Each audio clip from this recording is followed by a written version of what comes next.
morning. It's September 26 here in Seoul. I'm Lee Kyung-eun filling in for Kim Da-mi. We start with the headlines we're following at this hour. An array of high-level diplomatic talks between South Korea, Japan, and China are underway in Seoul, seeking to resume trilateral summits. A commemoration ceremony is set to take place for the 75th Armed Forces Day, with the military parade to return for the first time in 10 years, showcasing South Korea's latest advanced weapons to the public, from battle tanks to missiles. South Korea adds more golds, bringing its total at the Hangzhou Asian Games to 10, with fencer Oh Sang-woo clinching gold at All-Korean final, while the South Korean men's swimming relay team breaks an Asian record. We start here in Seoul, where an array of diplomatic talks are taking place between senior officials of South Korea, Japan, and China. This comes as the three neighboring countries are seeking to resume the trilateral summit that hasn't taken place in nearly 4 years. Our Lee Si-hoo reports. Senior officials from South Korea, Japan, and China are holding a series of meetings in Seoul this week to prepare for the resumption of the long-stalled summit of their leaders. Seoul's Foreign Minister Park Jin met with the officials of Japan and China on Monday and called for collaborative efforts. I asked some leaders here to work closely together to make summit possible within this year. I hope that some leaders will do their very best to make this happen. Discussions will continue during the high-level talk set for Tuesday. South Korean Deputy Foreign Minister Chung Byung-won will speak with Japan's Senior Deputy Minister for Foreign Affairs Takehiro Funakoshi and China's Assistant Minister of Foreign Affairs Nung Rung. South Korea, as the chair of the meeting, is expected to propose a blueprint for the trilateral to Japan and China and ask for feedback. The summit between the leaders of the three countries, which began in 2008, has not taken place in nearly 4 years since their last in China in 2019. The COVID-19 pandemic, along with disputes between South Korea and Japan over forced labor compensation rulings, had played a part in the suspension. Meanwhile, South Korea's Prime Minister Han Duck-soo met with Chinese President Xi Jinping on Saturday in Hangzhou. A South Korean government official said at a briefing afterward that Xi had said that he would consider a visit to South Korea in a serious manner. Xi's will to visit, however, was not included in the post-meeting statement released by China. An expert on China says that the agenda for the potential meeting is insufficient. Under the current circumstances, there are not many things that can be exchanged through Xi Jinping's visit, so the possibility of a visit to Korea doesn't seem likely in terms of agenda setting. The same expert added that trilaterals deal with lighter issues such as economy, society, and culture, unlike bilaterals which involve heavier diplomatic agendas. Therefore, a trilateral is much more likely to take place. Lee Si-hoo, Arirang News. U.S. Secretary of State Antony Blinken says South Korea and the United States have been strengthening all aspects of their partnership, including security, trade, and economic dimensions. The comments come as Blinken stressed that North Korea-Russia military cooperation will threaten global peace. Lee Seung-jae has more. U.S. Secretary of State Antony Blinken has once again highlighted the ironclad alliance between South Korea and the U.S. Speaking during the 8th Annual South Korea-U.S. Strategic Forum, co-hosted by the Center for Strategic and International Studies and the Korea Foundation on Monday in Washington, Blinken analyzed that the allies have been strengthening all aspects of their partnership, including security, trade, and economic dimensions. The top U.S. diplomat also noted that South Korea and the U.S. will soon celebrate 70 years since the signing of a mutual defense treaty, and that such cooperation has helped the alliance to grow even more in the spirit of 같이 갑시다, or let's go together. Ever since, our alliance has been fortified by our enduring cooperation, by the shared spirit of 같이 갑시다. 70 years of relationship that has grown from a key security alliance into a vital global partnership. He also took time to mention the enhanced trilateral cooperation with Japan, including the Camp David summit between the leaders of South Korea, the U.S., and Japan. Meanwhile, Blinken also discussed the threats posed by a potential North Korea-Russia military cooperation. He stressed that North Korea's threats to broader security were demonstrated clearly by Kim Jong-un's visit to Russia this month. He added that Pyongyang is looking to strengthen and advance its own missile programs by working hand-in-hand with Russia and threatening global peace and security. Monday's forum was held to discuss the 70th anniversary of the signing of the Mutual Defense Treaty between South Korea and the United States on October 1st and the alliance's future over the next 7 decades. Lee Seung-jae, Arirang News. President Yoon and First Lady Kim Gun-hee will make a state visit to the United Kingdom in November upon the invitation of King Charles III. The visit marks the 140th anniversary of diplomatic relations between Korea and the UK and will be Yoon's first trip since King's coronation. The South Korean leader's previous visit to London was in September last year for the funeral of Queen Elizabeth II. North Korea's borders, which have been closed due to the COVID-19 pandemic, have been completely opened after more than 3.5 years. Foreigners are now allowed to enter, but they must undergo a 2-day quarantine upon arrival. Our Shin Ha-young reports. North Korea's borders are now fully reopened, some 3 years and 8 months since the regime was completely sealed off due to the COVID-19 outbreak. According to Chinese state media outlet CCTV, starting Monday, North Korea has started allowing entry for foreigners. Without specifying the source of the announcement, CCTV reported that authorities in Pyongyang lifted the border closure with the requirement of a 2-day quarantine period upon arrival. The regime has shown movement towards opening its borders for the past few months. In July, it allowed the entry of delegations from China and Russia and also allowed its citizens living abroad to return home last month in an easing of antivirus measures and border controls. Plans to reopen were also evident in terms of policymaking. Last month, North Korea adopted a new law to revitalize its tourism industry. It addresses issues including expanding both domestic and international tourism and ensuring convenience for tourists. Also, earlier this month, North Korea's leader Kim Jong-un traveled to Russia for a summit with President Vladimir Putin, and North Korean athletes who are participating at the Hangzhou Asian Games have traveled to China. Regarding the reopening of North Korea's borders, during its briefing on Monday, the U.S. Department of State reaffirmed its commitment to diplomacy with the regime, stating that the Biden administration has consistently welcomed and been open to dialogue with North Korea, which Pyongyang has rejected. Shin Ha-young, Arirang News.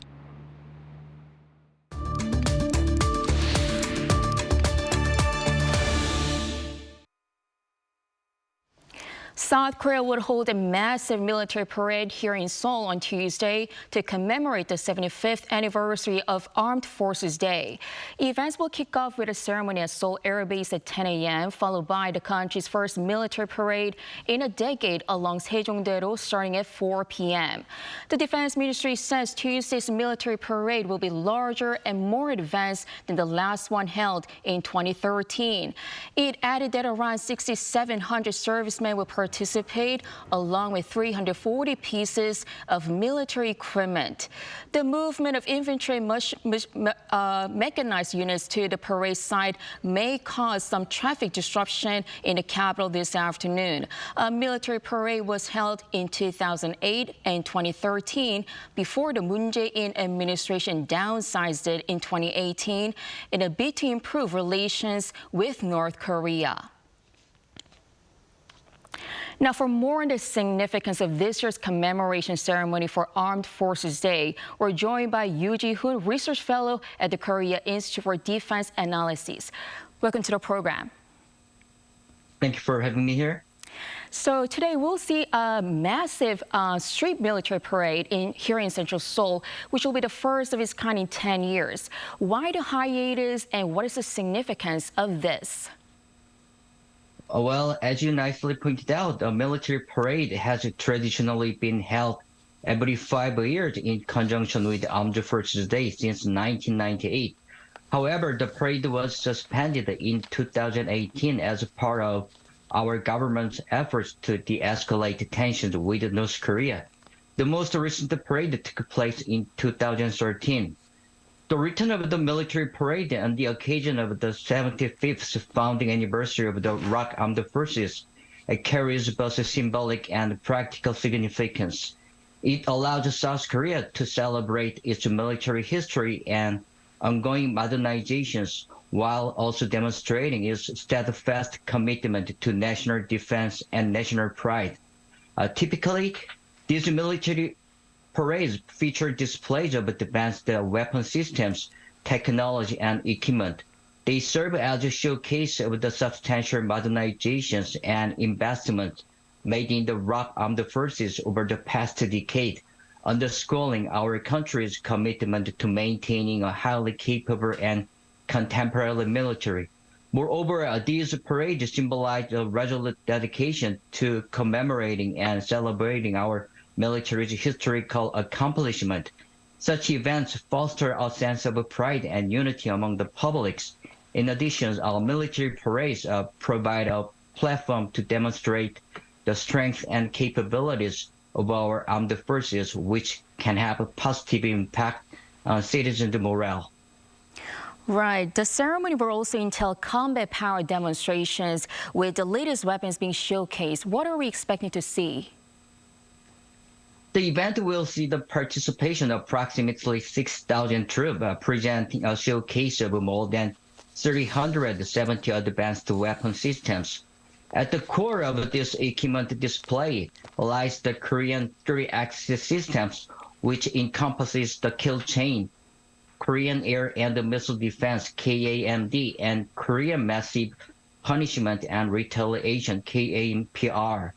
These systems comprise several vital components, including Joint Direct Attack Munitions, JDAM, medium-range surface-to-air missiles, MSAM, and Patriot PAC-3 guided missiles. Notably, South Korea's long-range surface-to-air missiles, LSAM, a critical element of KAMD, and the Hyunmoo-5 ballistic missiles, a key part of KMPR, will make their inaugural public appearances. Additionally, the event will feature South Korea's very first domestically developed supersonic fighter jet, the KF-21, along with the light armed helicopters. South Korean infantry will be also equipped with advanced gear and weaponry under the warrior platforms during their march.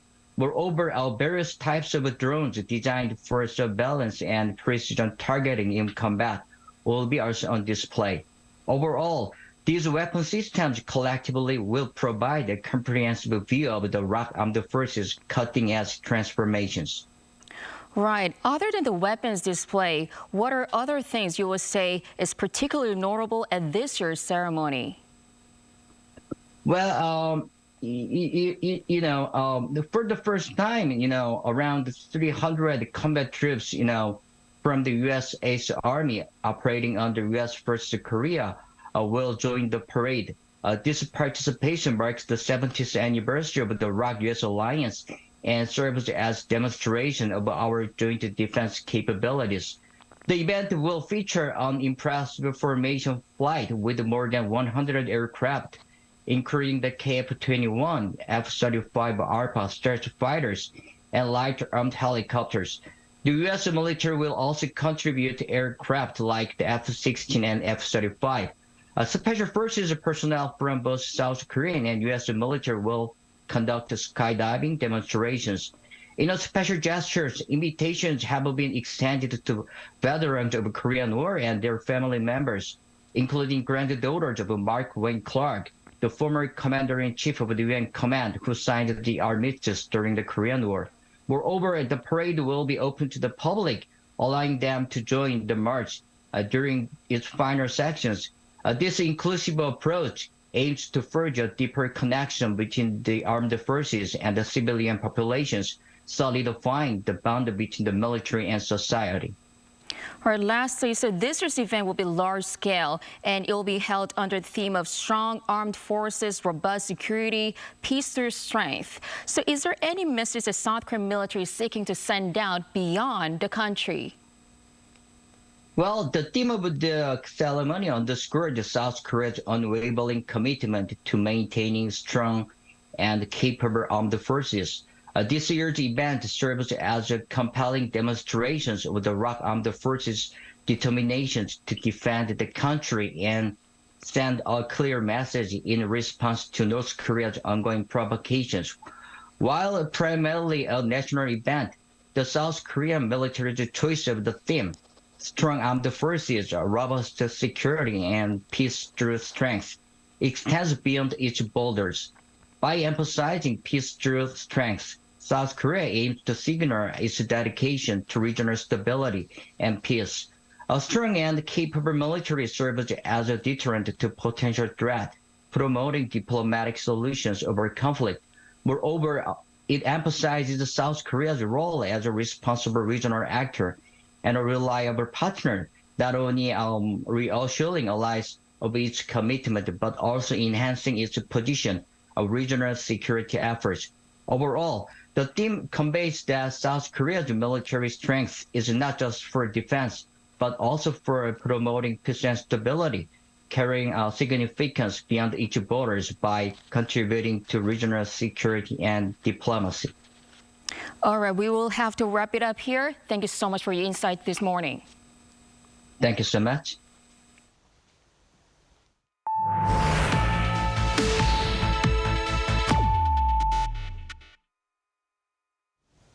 South Korea's main opposition Democratic Party leader Lee Jae-myung will appear in court this morning to attend substantive review of arrest warrants that will determine his fate.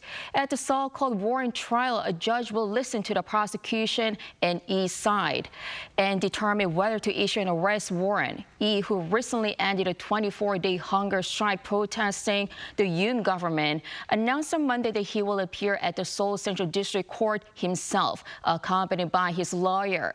The DP leader faces multiple accusations, including breach of trust, bribery, and other charges, all of which he has denied. There are reportedly over 2 million so-called urban farmers here in South Korea who grow vegetables in their gardens or pet plants. When analyzed, the value of urban agriculture was larger than expected. Chung Eun-ju has more. This is a pet plant clinic where horticulture experts are the doctors. After diagnosing that the plant's roots are in bad shape, the experts repot the plants and recommend nutrients for them. The pet plant clinic is equipped with treatment rooms and wards and even offers intensive treatment for up to 3 months in serious cases. Most of the time, the problem is related to watering or lighting, so we diagnose the issue and prescribe a solution so owners can grow the plants properly. Biowalls, also known as botanical air purifiers, have gained popularity here. Installation inquiries have been steady, mainly from schools and offices, as they are known to reduce fine dust and alleviate sick building syndrome. The Rural Development Administration first developed biowalls in South Korea in 2013 and has since transferred technology 19 times to private companies. Looking from the perspective of people who spend over 90% of their time indoors, there's a high level of satisfaction from creating such spaces in terms of reducing fine dust. As of last year, there were 1.96 million urban farmers who cultivated gardens and green spaces. The area of urban gardens reached 1,052 hectares. When the value of urban agriculture was converted into money, the analysis results show that it was worth more than 5 trillion won, or roughly $3.7 billion US. Urban agriculture's economic value, such as in purchasing agricultural supplies and creating jobs, exceeded 3 trillion won, or about $2.2 billion US. The social value, which includes physical activity and emotional well-being, reached 1.3 trillion won, or $981 million US, while the environmental value, such as in carbon reduction or urban greening, was worth 700 billion won, or $528 million US. This is significant as we quantified how effective urban agriculture is both socially and environmentally, beyond simply thinking it would be good. As urban farming is gaining attention as an industry, the Rural Development Administration plans to use these analysis results as the basis for urban farming policy formulation for the mutual development of urban and rural areas. Chung Eun-ju, Arirang News.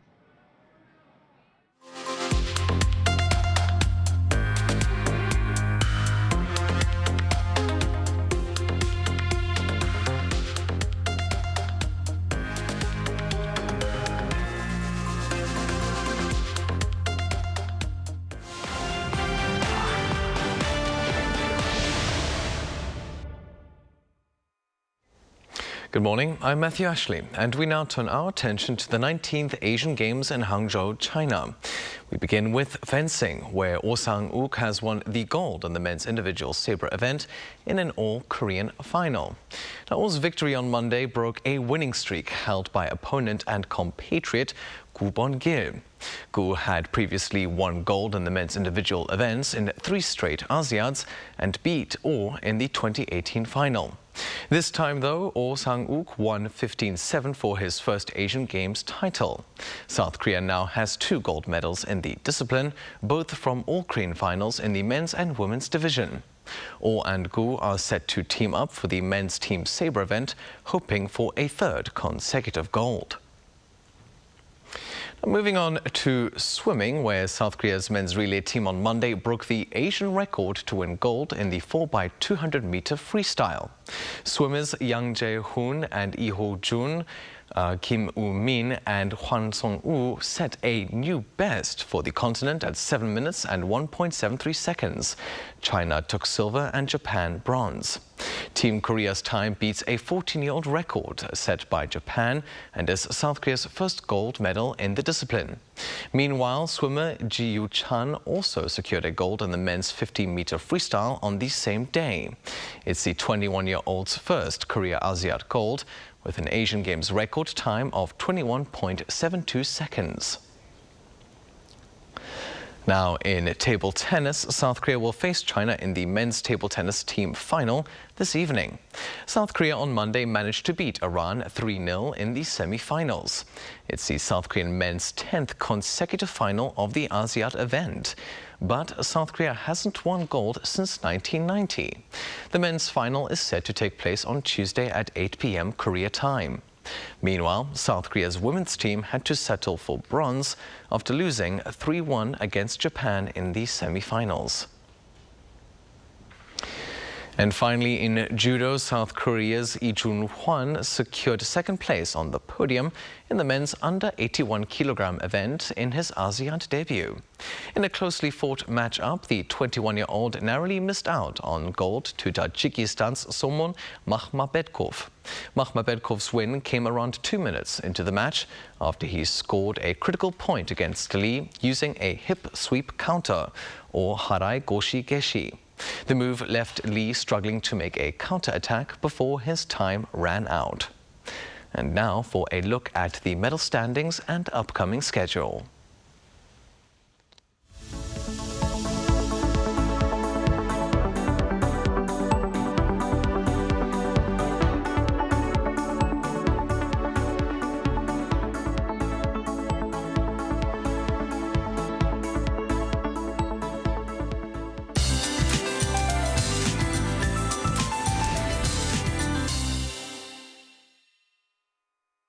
Good morning. Wet weather continues in most parts of Korea. In central regions, Jeollado and Gyeongsangdo provinces are seeing rain this morning. Gyeongsangbuk-do and Chungcheongbuk-do province are seeing 15 millimeters an hour of heavy rainfall. And please do expect to see showers through the late afternoon, then it will rain again tomorrow. East Coast regions will see 20 to 70 millimeters of rainfall. The rest of the country will see 5 to 40 millimeters of on and off showers through Wednesday. Today's rain will bring cooler air to the country, and those in central regions will especially notice a big drop in highs this afternoon, hovering below 25 degrees Celsius, but Gwangju and Busan will be topping out at 26 degrees. Meanwhile, Jeju Island will have a rain-free day under cloudier skies in the afternoon. Much improved weather conditions are in the forecast for the 6-day Chuseok holiday with chillier air. We are welcoming October with morning temperatures in the low teens in the capital. That's Korea for you, and here's a look at the international weather conditions.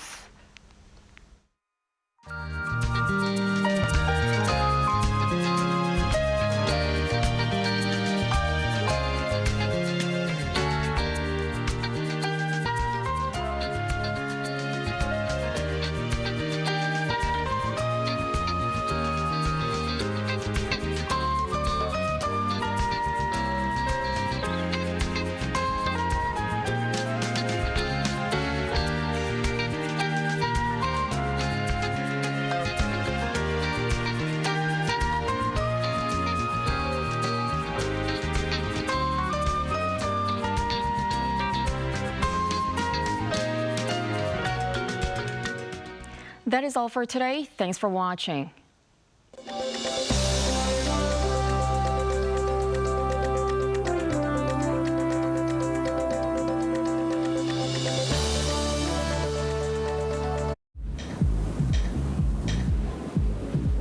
Welcome.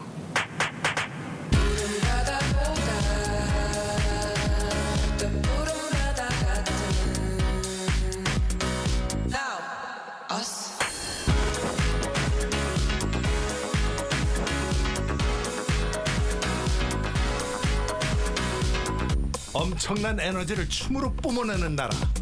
감당할 수 있겠니? 하나, 둘, 셋. Hey, Mr. Cupid, make sure you listen to what I say. I may be stupid or quite naive.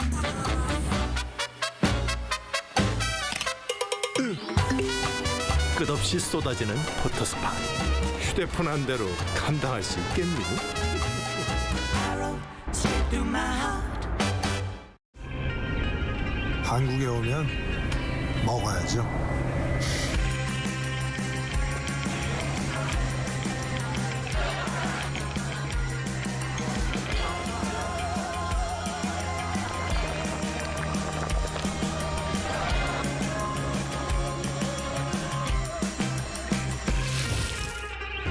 먹어도 끝이 없는 나라. 감당할 수 있겠니?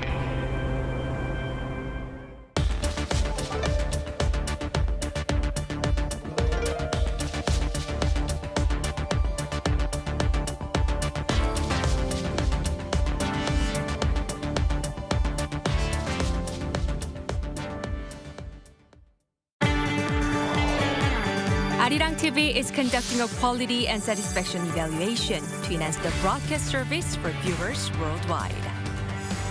Please visit our website www.arirang.com to provide your honest opinions.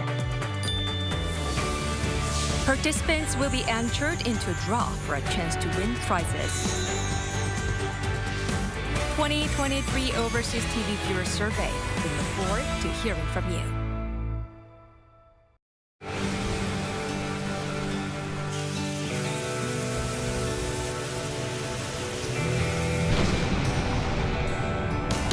Busan, Korea is already reaching the entire world, like ocean waves that travel far and wide. It's Busan, the perfect World Expo city, transforming our world, navigating toward a better future.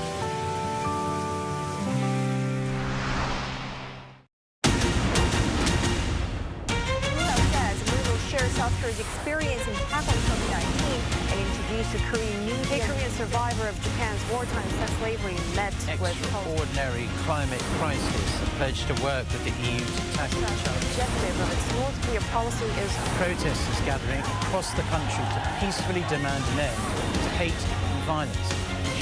Arirang, what matters? If you want to capture life's moments with friends, if you want to witness your parents' joyful moments, if you want to gift special memories to your child,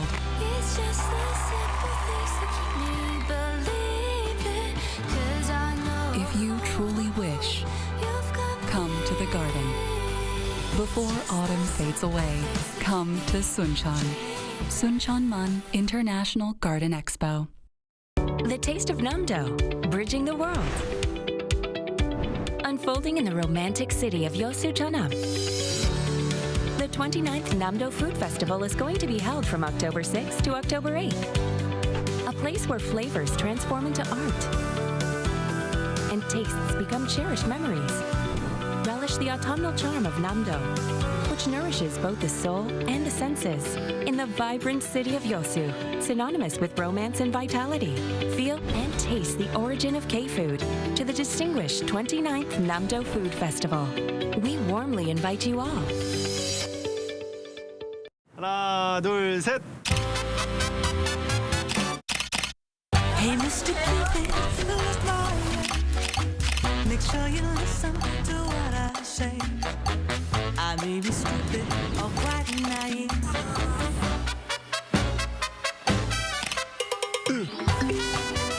없이 쏟아지는 포토스팟. 휴대폰 한 대로 감당할 수 있겠니? Arrow straight through my heart.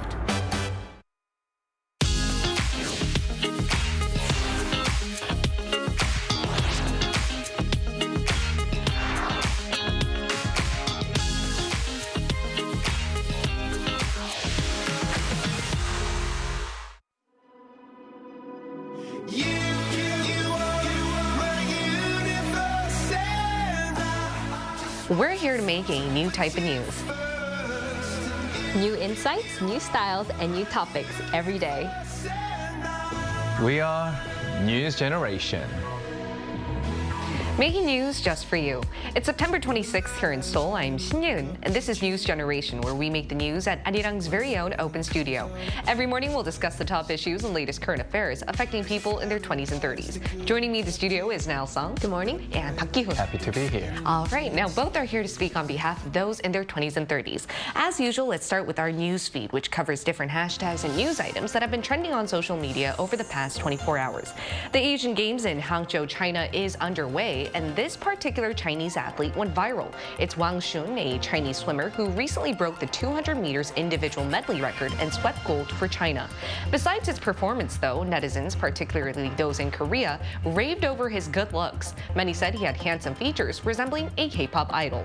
And a few days ago, the New York Times highlighted a South Korean senior welfare policy that took effect since 1984. That's allowing seniors age 65 and up to ride the subway for free. The article took note of how 15% of all Seoul Metro users per year are age 65 and up. These seniors ride the subway for free, especially during the hot summer when they want to avoid the heat. And from Monday, all medical institutions in South Korea were required to install and operate CCTVs in the operating room. Hospitals must store recorded videos for at least 30 days, and this is to prevent any possible abuse or illicit activity against patients under anesthesia. And the revision was approved by the National Assembly in 2021 following a series of medical incidents where unqualified staff entered the surgery and medical staff were found sexually harassing patients under anesthesia. And medical institutes that violate the latest policy can be fined up to $3,700. Now, the latest measure has drawn arguments from hospitals and patients. Hospitals and medical groups said the latest measure undermines trust in doctors and violates patients' privacy. Patients groups and bereaved family members of medical accident victims, on the other hand, asked for tighter clauses. They've asked that exceptions be made narrower and that videos be archived for at least 90 days, considering the time needed to initiate legal proceedings once disputes arise. Now, medical institutions can still refuse to record the surgery if there's an emergency or natural disaster, and when video monitoring seems to disturb surgeries or medical residents' training. Now, here in the studio, what do you think about the latest revision, and where do you stand on this debate, Ki-hoon? You know, I think surgery rooms is a space for doctors to practice their medical expertise with just one objective: to successfully finish the operation without any accidents. And having a CCTV look down on them would be like the same feeling as working in an office with a CCTV over the top of every single desk. Right. And I don't think I'll feel comfortable actually working with a CCTV on top of my head. And I think doctors feel the same way right now, including the medical staff as well. So the current regulation states that patients need to request for the recording of the CCTV when they actually sign the surgery consent form. And so far, not many patients have actually requested for the recording. So I think it's really up to the patients to be a bit more diligent, to be legally protected in case of any medical accidents that do happen. But I think, you know, it raised a question to me. If you don't really trust your doctor, nor the hospital, I mean, who are you going to trust when you are in need of a big surgery? That is true. But then I would like to play the devil's advocate here. A lot of patients and the families of patients were shocked because, as you mentioned, we should be trusting doctors, but there were certain cases where they abused that power and that trusting relationship where we saw some sexual harassment happening or illicit activity when they were drugged down with anesthesia, right? So where do you stand on this issue? Yeah, so I kind of wanted to agree with you on that because Yoon was mentioning that this is a space for their expertise, and so far there have been some cases where they were doing things outside of their expertise. And, you know, it's saying that we're undermining the trust for doctors, but some of them have violated our trust. But like we were mentioning, they can request for it, but also the hospital can refuse under emergencies and certain cases. So I think this is the step towards the right direction in that people can have the option to do so. But I can see how this could be a lot of pressure on the doctors. Right, and once again, to play the devil's advocate for hospitals too, in emergency situations when it's all about life and death, they should have that authority. Yeah, and sometimes there's, medical people who sue doctors for certain things, and perhaps it can help them out someday. Right, so we'll have to see where this measure and revision goes from now on. And that was our news feed for this Tuesday. Let's now change gears to our main discussion of the day. One thing that's making the lives of those in their 20s and 30s in Korea difficult is the amount of debt they have to pay off. Take a look at the screen to find out more. Over the past 3 years, loans for those in their 30s and under surged by nearly 30%. A commercial bank official analyzed that the younger generation are easily prone to having much debt because they're either students or are non-regular workers. With weak income streams and record inflation, it's hard for youngsters to pay for a roof over their head or go on with their daily lives. Also, since the pandemic, asset prices such as real estate have soared, which all played a part in adding to young people's financial burdens. As much as it's getting harder for young people to pay back their debt, some are going to the extremes of selling their own or their parents' valuables at pawn shops. So now, could you walk us through what exactly are they selling there? Right. So, I mean, because of the economy and the inflation, along with the struggling job market, a lot of people have been seeking the pawn shops because they need cash, right? Yeah. And we consider this to be a very old and almost an outdated thing, as loans and usage of credit cards have increased and they've kind of been pushed out of the spotlight. But with the recent boom of the younger generation seeking them, it's kind of like this golden new age for them. And you can actually call them. They have, Kakao Messenger, so you can actually ask them about how much things could potentially cost. And there's actually no pressure of the screening that you have to go through when you go through the bank with loans. So there's kind of like all this advantage. Yeah, it's quite interesting that pawn shops in Korea have evolved with the advent of technology. Kyun, could you add on why and how are Korean millennials and Gen Z using these pawn shops? Many young people sell electronic devices from their smartphones, like digital cameras and even laptops to get their hands on liquid quick cash from these pawn shops. And there are even so-called IT pawn shops that only receive these kind of electronic goods. I think it's become very popular among the people in their 20s and 30s because of its easy accessibility. But they must keep in mind that they need to pay back the loan with interest on top in a very short amount of time. If not, they can, I guess, just, not be able to redeem their items. And having that feeling of, you have to pay back money in a short amount of time, I think that will cause extra stress.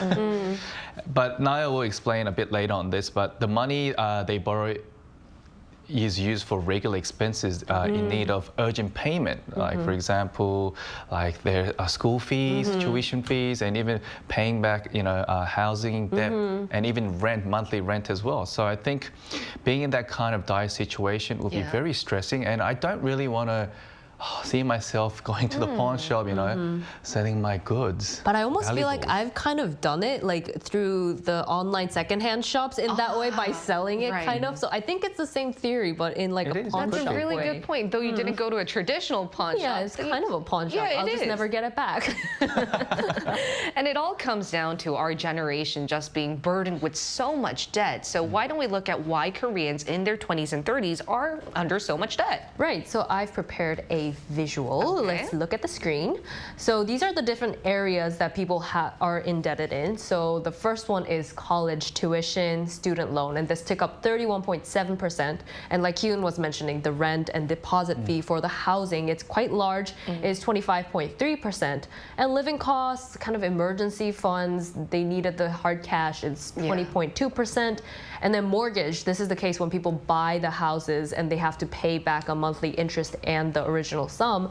And lastly, self-development is 9%. This is the things that you invest in yourself to kind of improve. And according to a survey for people in their 20s and 30s, 3 out of 10 Koreans had around $7,500 worth of loans by the time they graduated. And this year was the highest percentage delayed in the interest payments in 10 years.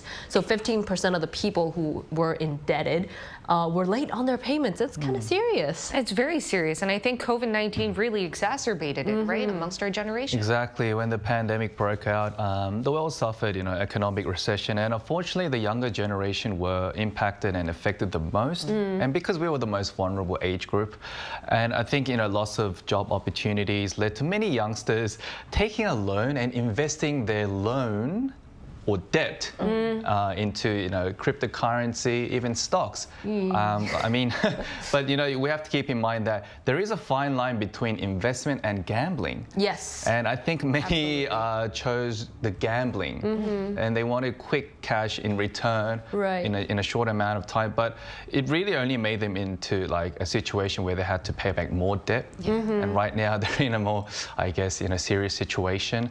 So I think.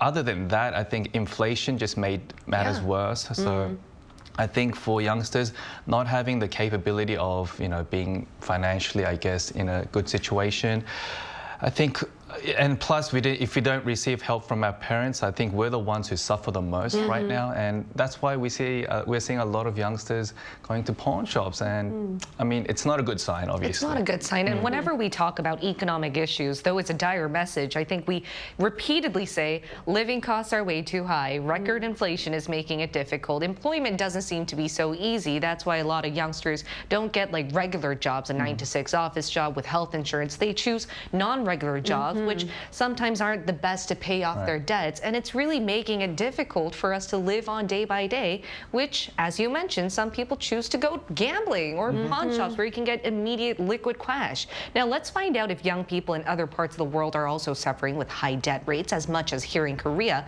We asked our viewers to tell us how it is in their respective countries. Take a look at the screen. Terrace Bell said, I'm around 60,000 in debt. 90% of this comes from student loans. Nath said, I have 28,000 in debt under monthly pay for my Honda Accord X 2023, but I lost 17,000 due to repairs for my old car before trading it away. How849 said, we live in a debt society. Money is made from debt. House, school loan, graduate studies, rotating credit cards, personal credit line, or equity loan to pay off vehicles or build a new home. So wherever you go, I think a lot of people do suffer from debt, and it's all having to do with living costs and even student loans, right? And experts are reiterating the importance of government programs to help out young people in debt. So could you guys introduce some policies that are taking place right now? So there was this thing called the Rent Support Project, where the government would pay about 200,000 Korean won, which is approximately around $150 per month. For 12 months straight, they would support you. And many people were actually interested, but the criteria and the qualifications for this supporting thing was quite specific. And so in reality, not very many people were able to benefit from this. And so people are saying, more than this, there should be more actual housing, so that the number of housing should increase, so that young adults can actually afford the housing by working a regular job. That would take a lot of burden off our generation, because a lot of the money that we are trying to save up actually is trying to go into housing, right? Ki-hoon, would you like to add on how the Korean government is trying to help? Yeah, the government works with banks to help young adults by providing installment savings products with high interest. But just like what Niall said, like the rent support projects, these conditions are too specific, and they only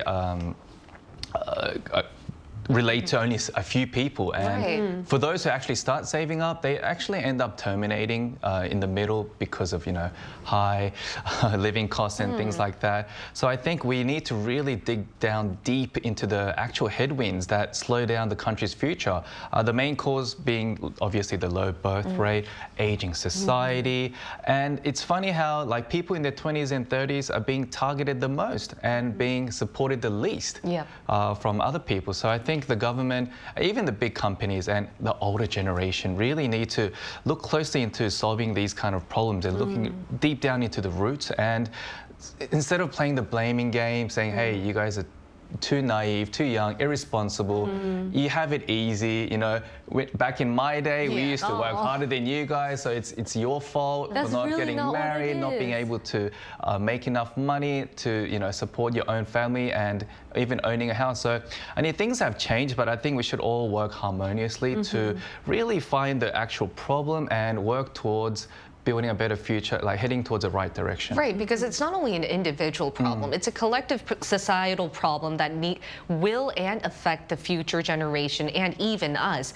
So to find out more what needs to be done, let's include a sociology expert in our discussion right after this.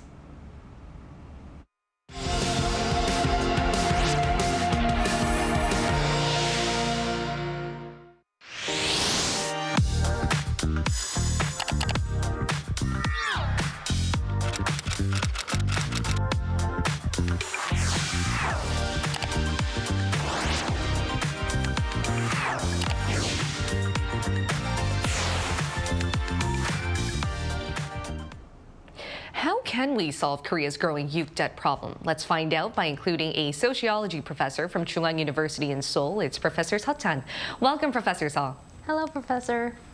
Hello, thank you for having me. It is great to watch your great conversation. Oh, thank you. Thank you. Well, we can't wait to engage you in our interesting conversation.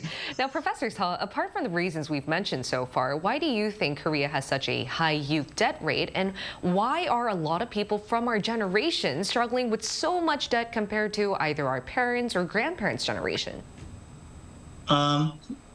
As you mentioned, we are living in this age of inflation, especially after the COVID-19.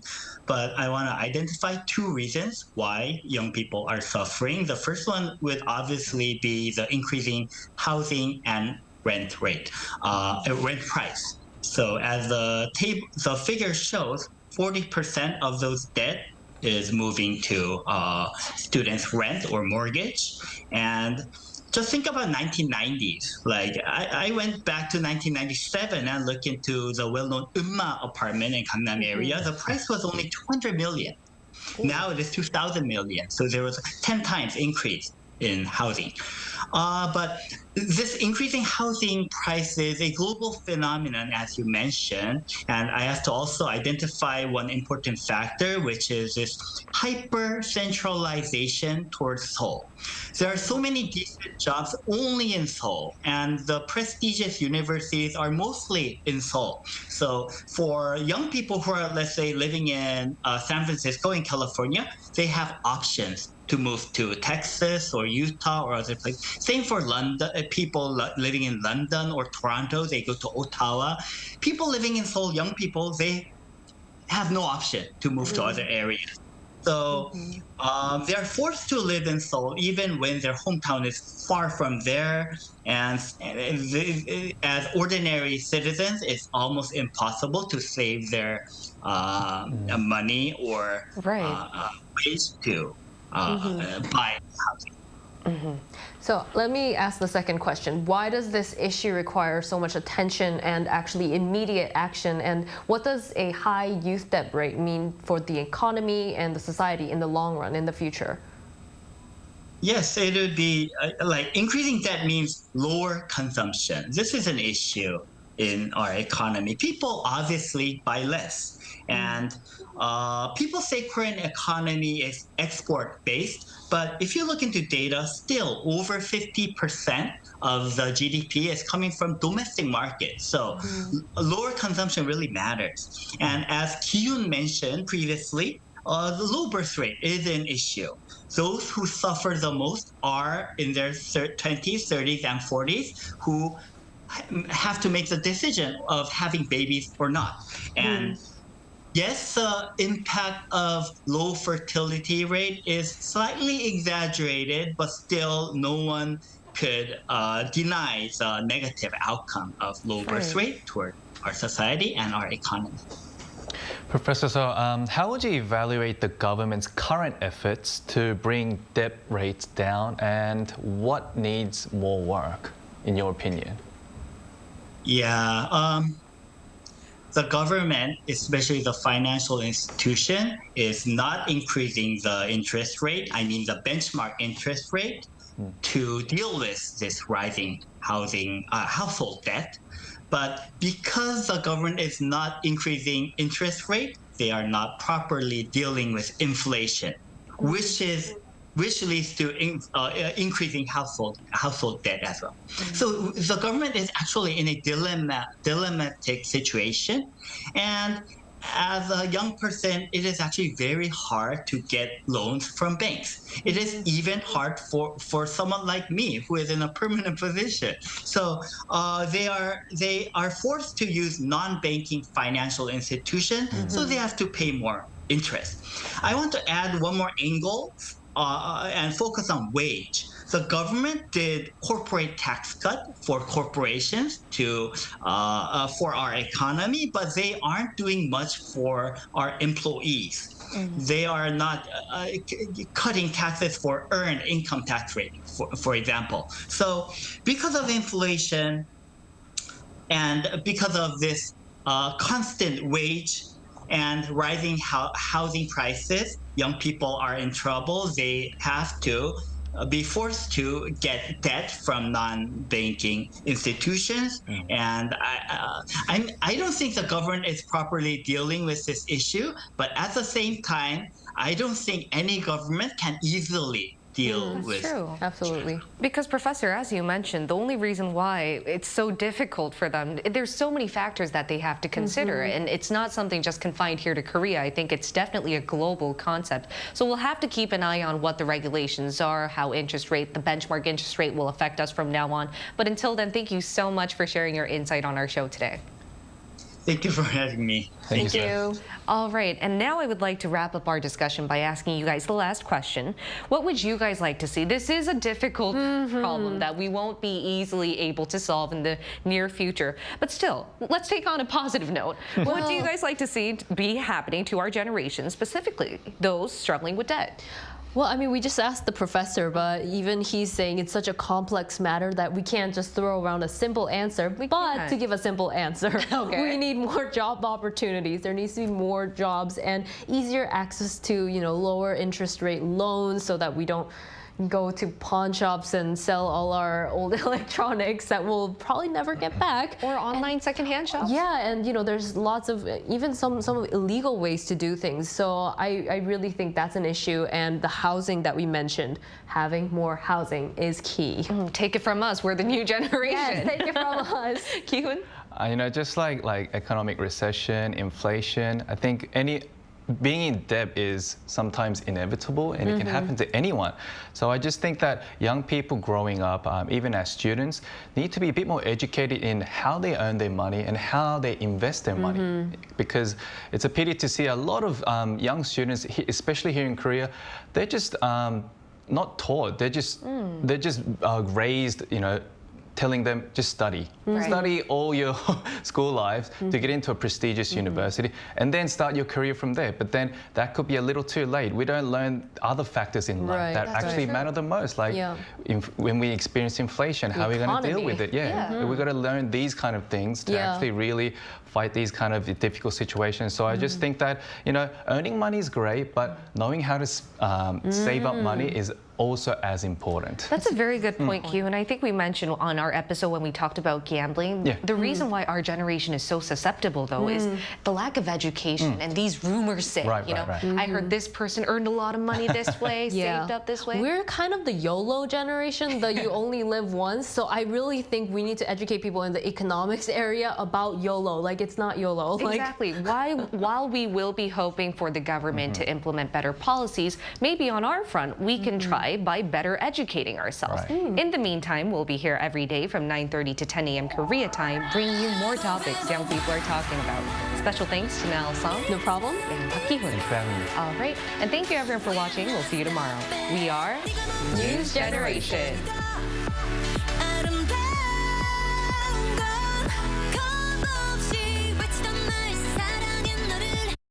If you want to capture life's moments with friends, if you want to witness your parents' joyful moments, if you want to gift special memories to your child,